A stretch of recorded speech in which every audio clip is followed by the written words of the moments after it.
ഇടുക്കി പുല്ലുപാറയ്ക്ക് സമീപം KSRTC bus കൊക്കയിലേക്ക് മറിഞ്ഞുണ്ടായ അപകടത്തിൽ മരണം 4 മാവേലിക്കര സ്വദേശി സിന്ധു ആണ് മരിച്ചത്.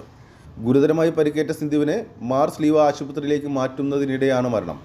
മാവേലിക്കര സ്വദേശികളായ അരുൺ, ഹരി, രമാമോഹനൻ, സംഗീത് എന്നിവരുടെ മരണം നേരത്തെ സ്ഥിരീകരിച്ചിരുന്നു. മാവേലിക്കരയിൽ നിന്ന് തഞ്ചാവൂരിലേക്ക് പോയ സംഘം സഞ്ചരിച്ച ബസ്സാണ് അപകടത്തിൽപ്പെട്ടത്. 30 അടിയോളം താഴ്ചയിൽ മരത്തിൽ ബസ് തട്ടി നിൽക്കുകയായിരുന്നു.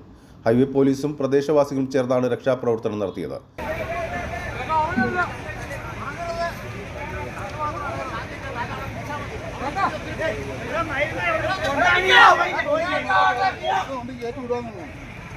ആംബുലൻസ്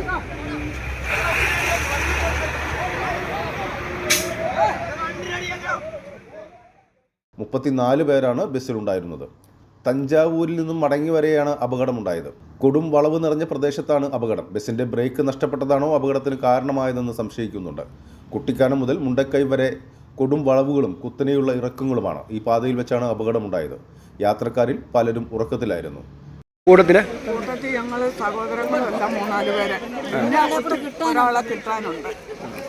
നിങ്ങൾ എവിടുന്ന് കയറിയതാ? ഞങ്ങൾ മാവേലിക്കര ഡിപ്പോ. എങ്ങോട്ട് പോകാനായിരുന്നു? അമ്പലത്തിൽ വന്നിട്ട് വെച്ചാൽ